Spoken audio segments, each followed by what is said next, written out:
free spirits, welcome back to another episode of the Flying Upstream show. If you have ever wondered what a snake handling Pentecostal church in Tennessee has to do with identity and sexuality, you are in the right place. That's right. Today, our guest is Rebecca Wells Phillips. Rebecca is an indie author in Asheville, North Carolina, who has published 3 books under pen names. Her books are Hating Self by Boo Black, Loving Self by let me say that again. Hating Self by Boo Black, Loving Self by Boo Black, an autobiography of growing up Black in a predominantly white town in Tennessee, and Butterfly Blossoms by Rachel Blue, a work of fiction that mimics her life. The main character, Sally Renee Grace, was raised in a snake handling Pentecostal church in Tennessee, and she thinks that she's a lesbian. Rebecca's own life mirrors many of the themes explored in Butterfly Blossoms, including her recent journey of self discovery and sexual preferences and the current changes her marriage is undergoing as a result. We're excited to explore her creative process, the power of storytelling, and the profound impact of embracing one's true self. Rebecca, welcome to the Flying Upstream show. Thank you so much for having me. I'm so excited to be here. We are really excited to get right into this. So, Rebecca, in 1993, your path of unconventional choices took a turn. What was that experience like for you? I grew up in an all white town in Tennessee. And so, even though I was attracted to white people naturally, I was shunned, and any guy that showed interest in me was threatened for liking me because I was Black. So, all through my life, I tried to fit into the box of I got to have a Black man. And so I did that in college, and the blizzard of 1993 hit, and I got trapped in a house with my fiance and his family. And I learned real quick that I can't be in this family. So after I got out of that, 5 days later, I realized that I'm going to follow what is natural for me, and that was the attraction to a Caucasian man. And so that is what I did, and I started dating a man, and we have been married 31 years, but now things are changing. That is interesting. And how are things changing? Whatever you're willing to share with us, what has, changed after 31 years of marriage for you? Well, I realized that I've always been taught from my religious upbringing that you are to marry a man and have children and be happily ever after. And biblically, you're supposed to be the helpmate. And so that really doesn't talk about what a female needs or wants. And so I realized that I've been attracted to females probably since I was 10 or 11, and I just didn't realize it. And so I can go back now and remember how I'd sneak and look at my father's Playboy magazines. And there's other little things like that that made me realize I've been this way all along. I've never fit in anywhere. I've never felt like I belonged. And so, I decided to follow my heart. And so I have now been committed to a female. And so I love her very much. And therefore, I'm leaving my husband. We're amicable and we're doing everything right. However, my daughter doesn't agree with my choices. But my whole life, I've lived for other people, and I just can't do it anymore. I sincerely applaud your courage and bravery to make this choice, especially when society, your whole life has told you otherwise. And, that's what our show is all about, is finding your true authentic self, living that life for you, being happy and being successful with that. So how do you feel like now, with everything that has transpired, that you've been able to tap into being your authentic self and just be relentless about it? Well, it's funny because I am so happy but I'm also stressed. I'm upset because, the family issues, but I'm so happy. I'm so relaxed. I have dealt with depression in the past and anxiety, panic attacks, all that. I've had a couple of self harm events, which I discuss in Hating Self by Boo Black and Loving Self by Boo Black. And I've never felt like I belonged here, and I felt like I should just not be here. And so now that I am embracing my love of a woman, I don't want to leave. And what's most important is that I reach other people and stop them from thinking that there's something wrong with them, or that they don't belong here because of their sexual preferences. And so I'm writing books in hopes that I can stop even teenagers from considering suicide, and letting people know that love is love, whether you love a man or you love a woman. And I'm a very loving and giving person, and I've spent 31 years giving to my family. And so now I'm taking control and giving to myself.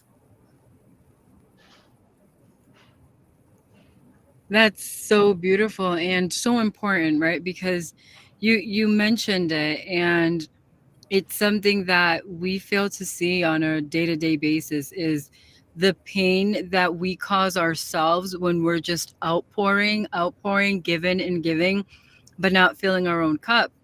And it's really sad, I think, and I'm hoping that it is people like you who are kind of turning the corner here for us as a society to stop defining people based on their preferences.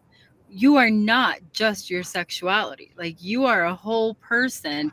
And I am really grateful and hopeful that people like you who are being vulnerable and putting their stories out there, one by doing things like this podcast and writing your books, um, that we're able to get, like, on a global scale, like, people to understand that we are not one thing. We are so many things, and that's just one component. Um, and in your novel, Butterfly Blossoms, it explores those some of those themes that we've talked about. You mentioned faith, and we're talking about your sexuality and kind of the self-discovery process you talked about at the beginning. I'm interested a little bit in the character Sally Renee Grace. We talked about how it mirrors your own experiences. Can you share a little bit more about what that process was like for you of realizing, like, hey, this is not, I cannot be who I've been told that I have to be this whole time. How Right. did you out into being like, this is who I am, and being okay with the people who do and do not like it? It's been an adventure because I haven't really, until this podcast, I haven't came completely out to friends and acquaintances. I had reached out to my father. I lost my mother already, but I reached out to my father and my sister before this podcast so that they wouldn't be sideswiped by the fact that I'm lesbian. But honestly, until I actually wrote the book and published the book, I didn't plan on being so public about how I am. But in the book Butterfly Blossoms by Rachel Blue, I talk about living your life authentically.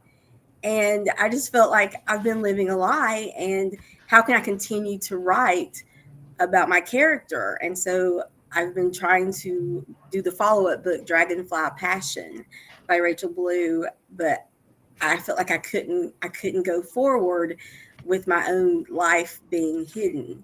So it's one of those things where it's like I didn't plan this, but the book itself, Butterfly Blossoms, came to me in a dream. And I'm thinking that perhaps that was a subconscious thing where somebody, the voices in my head or whatever, are just like, girl, you need to just be honest with yourself and live your life. And so that's a hard question for me to answer, just because I kind of live day by day. And I I don't want to say I have crazy voices in my head, but I really do listen to my gut. in my decisions and what I let out. I think that's beautiful that you're actually being inspired by your own work, your own writing. Yes. It's this like lovely circular experience that's happening where you're writing to get your own experience out into the world and help other people, but in return that writing is helping you be your own authentic, your true authentic self as well. Like Yes. the gift that keeps giving. That's Yes. amazing. I love that. I want to switch gears for just a second because you've spoken about the impact of your upbringing in a snake handling Pentecostal church on your journey. So, first of all, for those of us who don't know the term, what is a snake handling Pentecostal town? Okay, so first, that is the fiction part of my story, but I have friends that actually grew up in snake handling Pentecostal churches. And the whole thought process is that if you believe in God and you have a strong enough faith, that if they pick out a cobra and the pastor is holding it up in front of the congregation, if you are truly a believer, you're not going to die. That snake's not going to bite you, or if the snake bites you, you won't die.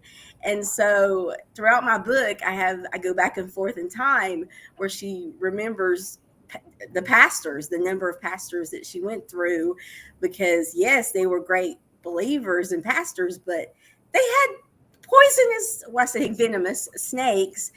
And when they got bit, they'd be like, "Don't call the ambulance. God's got this." And so it's kind of humorous, but it's kind of sad because it's real. That stuff is real. And I'm a Christian and I'm a believer, but there ain't no way I'm going to be messing with any snakes. So that's kind of the funny part of funny sad part of the book. Yeah, that makes a lot of sense. So I guess kind of the follow-up is, so in this book or in your own experience, how did this type of environment shape your understanding of sexuality and your own identity? I have been in members of multiple types of churches. Born and raised, I am Zion Methodist, which is the African Methodist. Um, Raised inside Baptist faith. And then while I was married, we tried Lutheran and Pentecostal. And so the Pentecostal faith is unusual. A lot of times they'll talk in tongues or they'll get the spirit and be dancing around. I never saw a snake, but I could so easily see that being incorporated into the faith that they have. And so I know that all these religions all have a piece of truth. Just like if one person tells you a story and another person tells you a story, they're both trying to tell you what their truth is, but you have to combine the two stories to get to the truth. And so no matter what religion you look at, they all say that the woman is the helpmate to the man and that your entire being is to take care of the man.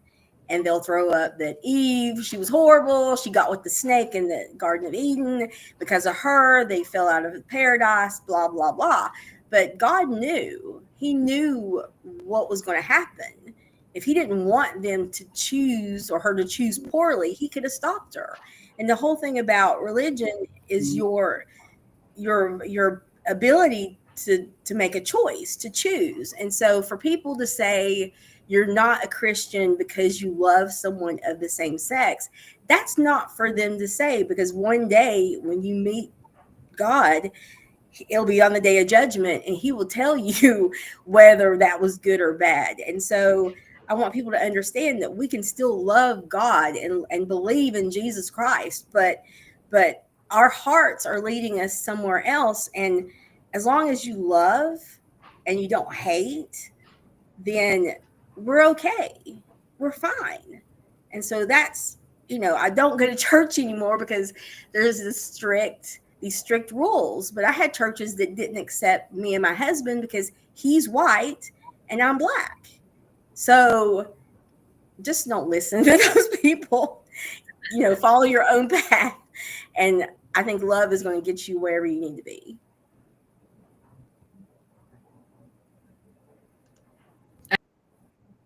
I agree with that. I think sometimes, and this by saying that I'm spiritual. I'm not religious, but I do think that a lot of times what tends to happen is we get into the nitty gritty of some things and forget the big themes that are all Yes. the same. And that's what you're saying is Yes. is the theme. It is the Yes. overarching theme that, in my opinion, every religion is trying to put out there in one way or another, right? Different words, different points of views. But I love that you're sharing that because we can get lost in a lot of the words and a lot of the, ideas and what's right and the wrong thing to do or to live. But that's not what we're here for, right? We're here to live our I call it like our own truth, like our own divinity. And that's exactly what you're doing. You are choosing to live your life according to the path that's in alignment with you. Yes. Finally, right? After so many years. Yes. And that's absolutely beautiful. Do you feel like when you decided to write your books with under pen names, was that a part of you kind of exploring this place where you are now, of exploring living life in your own authentic way? Definitely, yes. When I wrote Hating Self by Boo Black, I wrote it probably 8, 10 years ago, but I sat on it and did not publish it because one, my parents are political. They've always been in politics and they love that town that I was writing my truth about. So that's why I called it, Hating Self by Boo Black. So it was like I hated being black. I hated myself. So it's like, boo, I'm black. And Mm. so when I released the book, to this day, it does not say the city that I grew up in because I'm not trying to shame those people. I just needed to get my truth out and it helped to heal me. I'm not going to ever forget what I went through as a black woman, growing up and hearing the N word every day. But I'm able to move on and learn from it and realize that all those lies where they told me that I was not smart enough, I was not pretty enough, I was not equal, I was not valued, that all of those were lies. And those things broke me. Those things caused me to want to disappear. And so through writing the books, I'm letting go of this, and I'm also trying to show other people that you can let go of it because you do have a purpose, and everything you went through may have been horrible, but there was a reason for it, and you have a purpose. And my purpose is to try to help other people not feel those things that I felt. And I specifically wrote Loving Self to show people that you have to turn it around. Like all the hate that you have thrown at you, you have to love yourself even more. And I also had a friend that his son at 14, he committed suicide. And it was because he was being bullied at school and online. So I've tried very hard to get into schools and I've been unsuccessful. But I want teenagers to know that they're not alone, and even adults, like elderly, you're not alone. You're here for a purpose. There's a reason for everyone. And so, yes, my books have healed me and they've given me a purpose. And I'm not writing to get rich. I would like to pay my bills or I would like to pay the expenses, but I've actually donated more books than I've sold. And if you go on Amazon, you're going to see that my books are $5 and $10, $15. They're not very expensive at all because I don't want people to say I can't read this book because I can't afford it. I love that you're really prioritizing the greater good over um, creating barriers for people and blockers for people to not only learn and educate, but to share your experience and learn from it. That's really special, and I commend you for doing that. I also think it's really neat that you wrote two books that seem contradictory, Hating Self and Loving Self. So you spoke a little bit about why you wrote Loving Self, but give me kind of the full picture. Did you know in advance you wanted to write two, with a slightly different focus, or what was that journey like for you?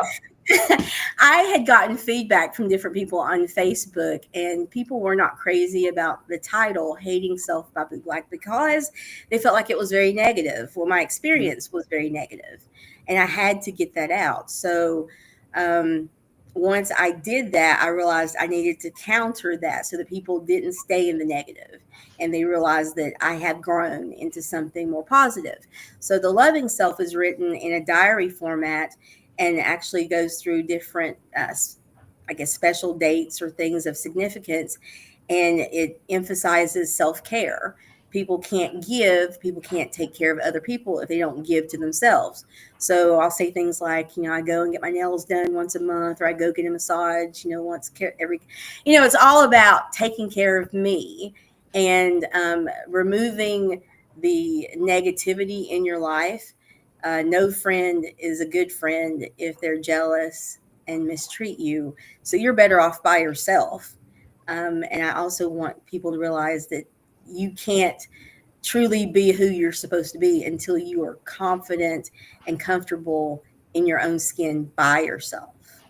So that just kind of happened. And when I did Butterfly Blossoms, I came up with this idea in my dream, right? But I had no intention of really making it a series because I thought I could end it. But because of the all the action that happened in the first book, I'm having to finish it in the second book.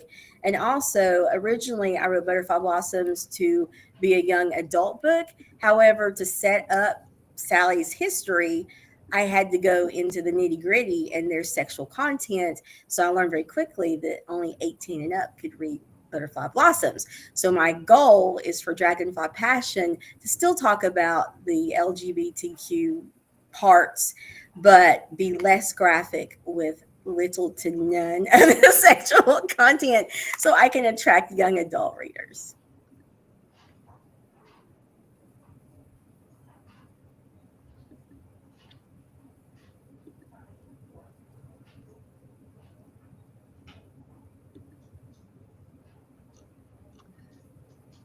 So curious in all this, how this period of self-discovery, it sounds like it's been over years, not just in the recent time, but how has it impacted your creativity and your approach to writing? I I have no boundaries at this point because I've kind of thrown it caution to the wind and I've opened that door.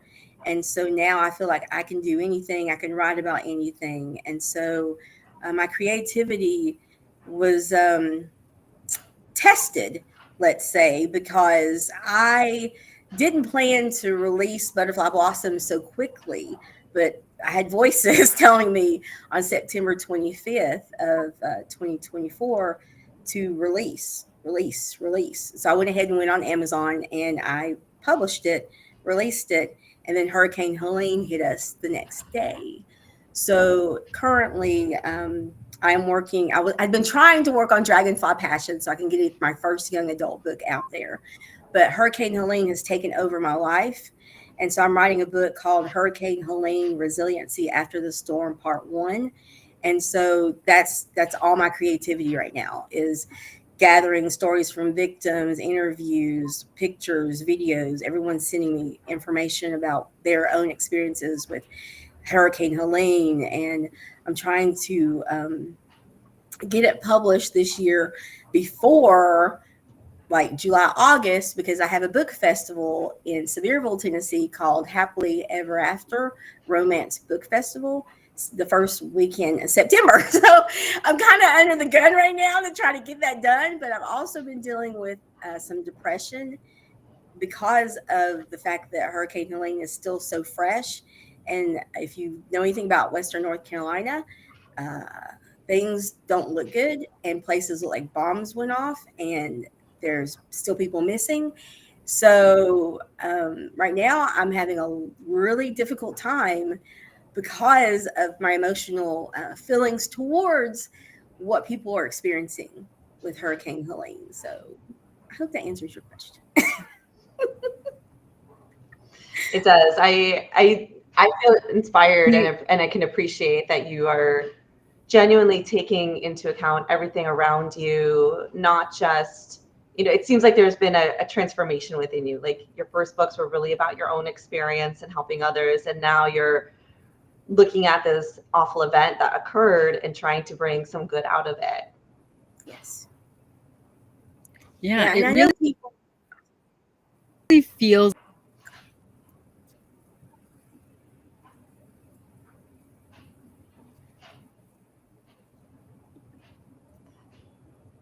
You were saying it really feels like. Oh, sorry. Yes, it really feels like an evolution of you. Like as we talk about writing, it feels like the evolution of everything that you're going through. It started with, defining and seeing, noticing and writing about the things you didn't love about yourself, and then eventually finding your way into yourself, living out your truth. And now it's like we're going to get this beautiful next work of yours that's going to be a focus, but also the Yes. collective. And it really seems like a growth and like your own process of evolution. I can't wait for that next book because it feels like what we're seeing here is, the growth of, because of that you went through, but turning those negative things into something that can help other people. And I appreciate that. Um, Thank you. I wonder for you, like, what advice would you offer to someone who's struggling to embrace their true self? Whether it's related to their sexuality, to their career, or to any other aspect of their identity or even their religion. Yeah, I I would like to tell people that you need to trust your gut, trust the voices, not the bad voices, but the good voices that tell you that something's got to change. And if you're dealing with depression, anxiety, panic attacks, overwhelming stress, it is time to make a change of some kind. And you think about the Michael Jackson song, called Changes, and you've seen the saying, change is good.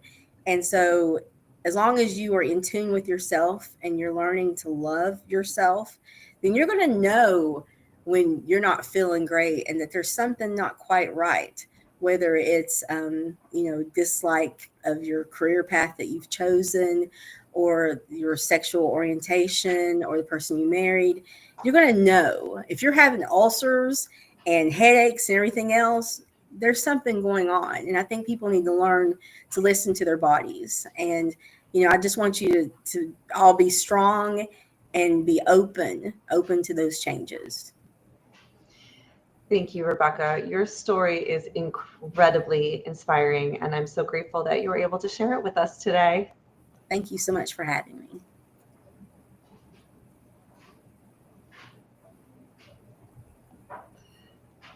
Yes, Rebecca, thank you so much for sharing your inspiring journey with us. And your story of self-discovery and embracing your authentic self is truly moving. And we encourage our listeners to pick up a copy of Butterfly Blossoms by Rachel Blue. Ooh, I had to think about that for a second. Blossoms by Rachel Blue, to delve deeper into Rebecca's captivating story. And to learn more about Rebecca and her work, go to her website, www.rebeccawellsphillips.com. Thank you. And don't forget to follow us on social media for more inspiring stories and valuable insights. Free spirits, that's all we have today. As always, keep questioning, keep grinding, and keep flying upstream.